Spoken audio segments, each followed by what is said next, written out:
E aí, tudo bom, pessoal? Coração gremista, o grupo de WhatsApp que virou canal no YouTube.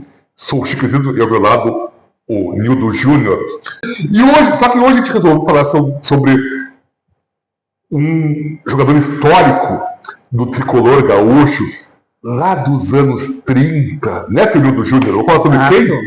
Nós vamos falar do homem que ficou imortalizado no hino, Eurico Lara. Grande goleiro. Depois da vinheta, o Nildo Júnior vai nos contar a história do porteiro de Uruguaiana. O Bugre, né? É.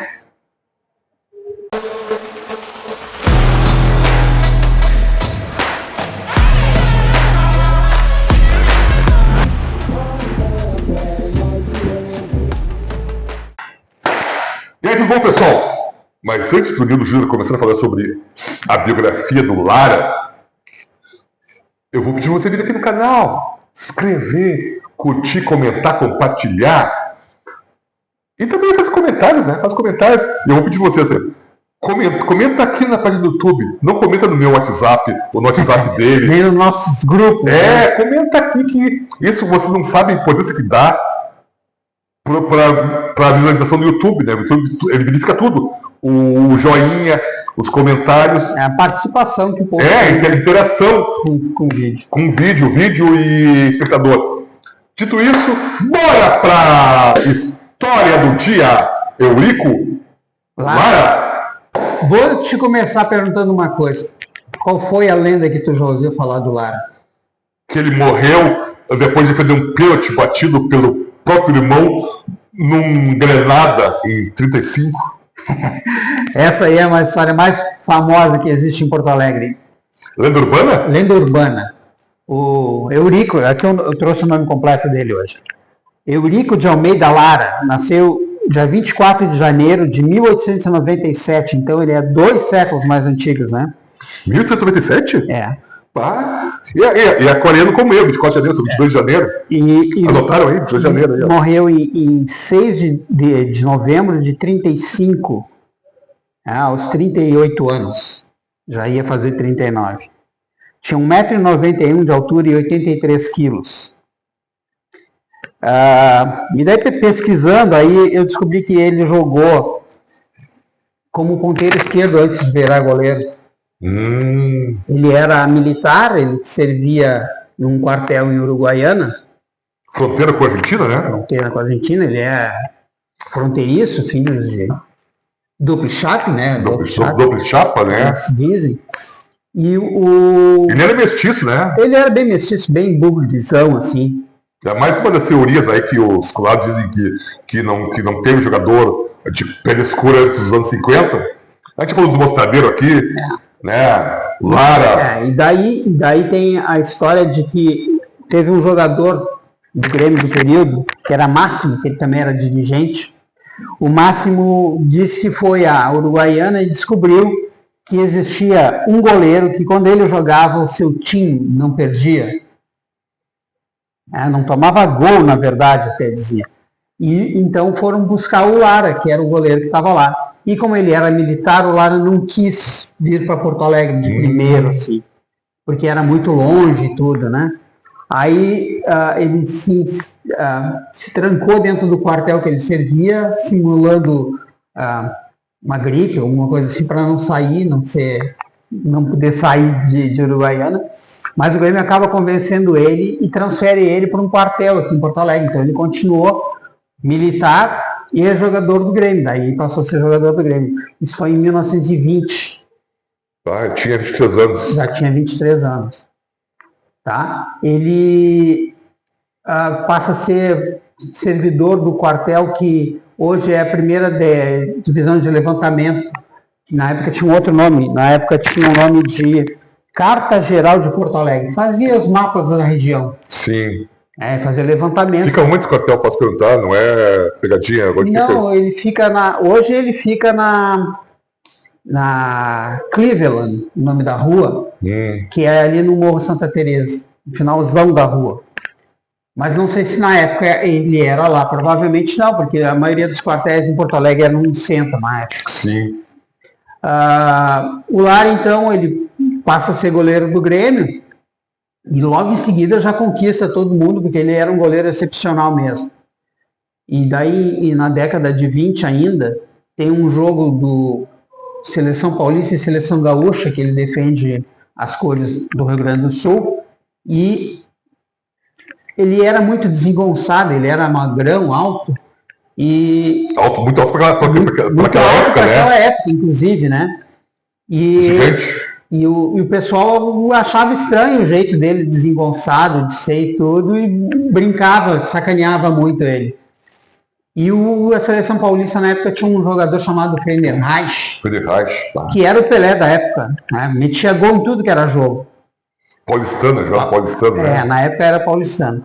E daí o jogo acabou 4-2 para a Seleção Paulista e o Lara defendeu, que poderia ter sido 8 gols, assim. Defesas maravilhosas e todo mundo ficou impressionado com a qualidade do Lara. Dali em diante ele conquista a cidade de Porto Alegre. Aí segue os jogos e tudo, e em 35, que é o ano e mais importante desse... antes disso tem uma outra história. Ele queria ser o econômico da Baixada. O Lara tinha essa condição. Então, o Grêmio não oficializa ele como responsável pela Baixada. Porque o Lara já morava na Baixada, ele morava lá, ele cuidava do gramado. A Baixada ali, no Moçadeiro ali? No Moçadeiro ali. Ele era o responsável pelo gramado, ele era um zelador, vamos dizer assim. E na época, é uma época pré-profissionalismo, né? Pré-profissionalismo. Ninguém era profissional, todo mundo tinha um emprego em outro lugar. Porque o profissionalismo vai chegar nas 32, eu acho, né? Coisa assim, isso, né? E daí, em 27, ele se desilude com o Grêmio naquele período e sai do Grêmio e vai jogar no principal rival do Grêmio da época, que era o Porto Alegre. Então ele joga em 27, 28 no Porto Alegre, que era um time verde e branco da cidade.